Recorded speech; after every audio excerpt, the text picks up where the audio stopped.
चलिए जानते हैं आज देश और दुनिया की तमाम सिलेक्टेड काम की और 50 महत्वपूर्ण बड़ी खबरों को केवल 10 मिनट में। मगर अभी तक इस वीडियो को लाइक नहीं किए हैं तो लाइक कर दीजिए।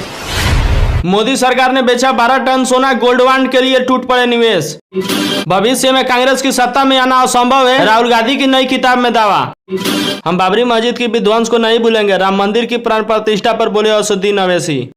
पीएम मोदी पर जहरीली टिप्पणी के बाद मालदीव में सरकारी वेबसाइटें रही घंटों तक ठप, अपनों ने मुइजू सरकार को कोसा।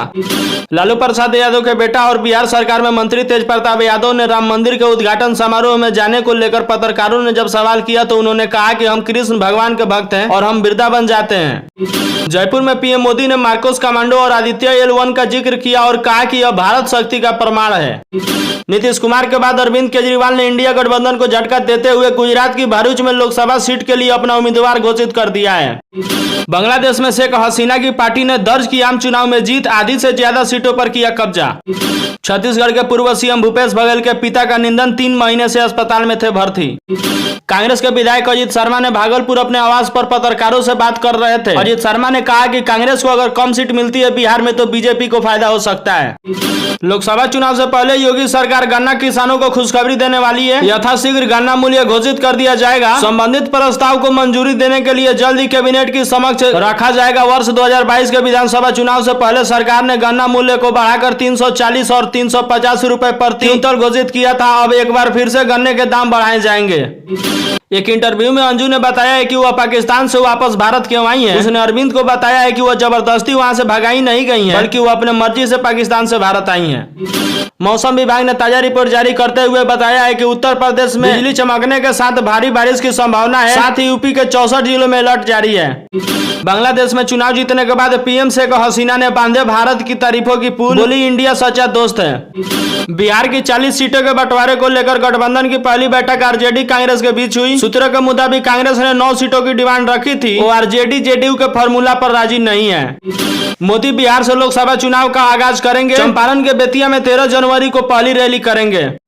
राम मंदिर में प्राण प्रतिष्ठा की कार्यक्रम की तैयारी शुरू हो गई है। दिन में तैयारियों का काम होगा, वहीं रात में बचे कुचे पूरे काम किए जाएंगे। यह व्यवस्था आज से 1 हफ्ते के लिए लागू किया गया है।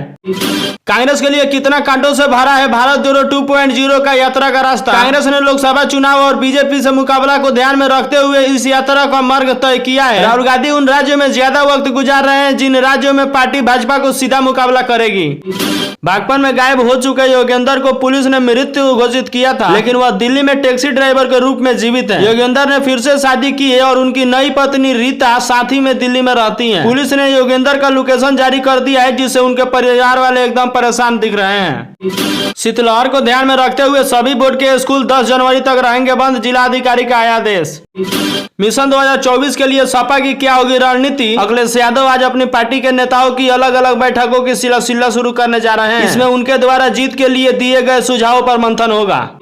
राम मंदिर प्राण प्रतिष्ठा समारोह में बॉलीवुड और साउथ के कई बड़े सितारों को बुलावा भेजा गया है। इस बीच आलिया भट्ट और रणबीर कपूर की तस्वीरें सामने आई है। राम मंदिर प्राण प्रतिष्ठा में जाएंगे रणबीर कपूर और आलिया भट्ट, स्वीकार किया निमंत्रण पत्र।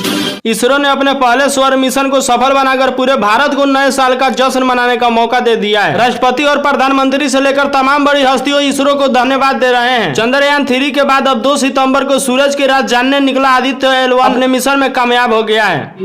ममता ने शाहजहां को अपने गाड़ी में छिपाया, क्रिमिनल को बचाने का पुराना रिकॉर्ड। ईडी पर हमले को लेकर बीजेपी का गंभीर आरोप। कर्नाटक के पूर्व मंत्री और भाजपा के सीनियर नेता केसीआर येदियुरप्पा के बयान पर एक बार फिर से विवाद खड़ा हो गया है। उन्होंने मुसलमानों से ध्वस्त किए गए मंदिरों की जमीन पर बनी मस्जिद को खाली करने के लिए कहा है। उन्होंने ऐसा नहीं करने पर गंभीर नतीजे का भुगतान करने की चेतावनी भी दी है। येदियुरप्पा हिंदू कार्यकर्ताओं के सम्मेलन को संबोधित कर रहे थे। इस दौरान उन्होंने कहा कि मथुरा समेत 2 और जगहों को लेकर विचार चल रहा है। एक बार अदालत का फैसला आ जाने दीजिए, चाहे आज हो या फिर कल, मंदिर के निर्माण के लिए आगे बढ़ेंगे। इसे लेकर किसी भी तरह की संदेह नहीं चाहिए। अयोध्या जा रहा 1 किलो सोने और 7 किलो चांदी से बना भगवान राम का खड़ा 15 जनवरी को पहुंचने की संभावना। कांग्रेस नेता आचार्य प्रमोद कृष्णा ने कहा है कि सब दल भाजपा को हराना चाहते हैं तो उन्हें कांग्रेस के छतरी के नीचे आना चाहिए, क्योंकि कश्मीर से लेकर कन्याकुमारी तक कांग्रेस ही बीजेपी को टक्कर दे सकती है। बाकी अन्य किसी भी पार्टी की बस की बात नहीं है। 22 जनवरी को अयोध्या में प्राण प्रतिष्ठा है, जिसे लेकर श्रद्धालु में जबरदस्त उत्साह है। लेकिन भारत के कोने कोने के हर एक जंक्शन से अयोध्या के लिए जाने वाली ट्रेनों में टिकटों का महामारी चल रही है। अयोध्या जाने वाली ट्रेनों में टिकटों की महामारी के चलते स्लीपर से लेकर एसी तक सब फुल हो गई है। इजरायली सेना ने उत्तरी गाजा पट्टी में हमास के सभी कमांडो को खत्म कर दिया है। हालांकि अब लड़के केवल छुटपुट रूप से बचे हैं।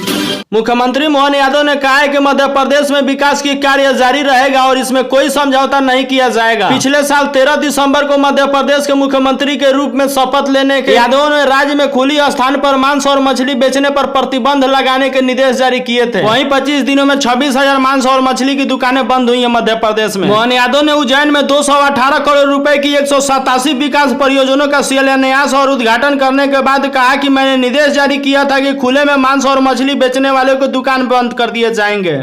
लोकसभा चुनाव 2024 के ऐलान से पहले पीएम नरेंद्र मोदी देश के सभी बड़े राज्यों के दौरे करने वाले हैं। गुजरात, महाराष्ट्र, यूपी और बिहार जैसी राज्यों में वो जाएंगे। यूपी में कई ऐसे दौरे हो सकते हैं, बीजेपी का दावा।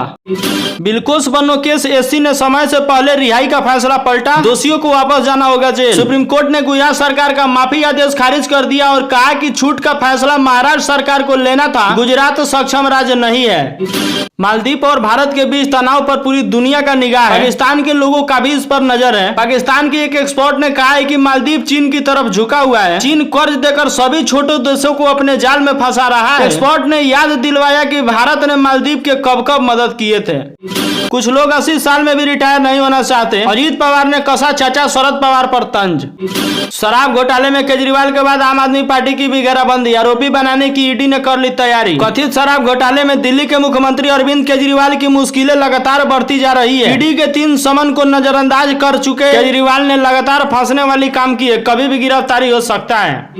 कृष्ण गोदावरी बेसिन में कच्चे तेल की उत्पादन शुरू। पेट्रोलियम मंत्री ने बताया कि यहाँ से 45,000 बैरल कच्चे तेल हर दिन की उत्पादन हो सकती है। साथ ही 10 मिलियन क्यूब मीटर से ज्यादा प्राकृतिक गैस भी हर दिन यहाँ से निकल सकती है। सिनेमा जगत में एक अलग ही पहचान बनाने वाले जावेद अख्तर अयोध्या के राम मंदिर पर बोले, हंगामा करने का कोई मतलब ही नहीं बनता है, दुनिया का सबसे बड़ा और ऐतिहासिक मंदिर है। भारतीय सीमा के पास म्यांमार के सेना ने गिराया बम, हवाई हमले में 9 बच्चे सहित 17 की मौत।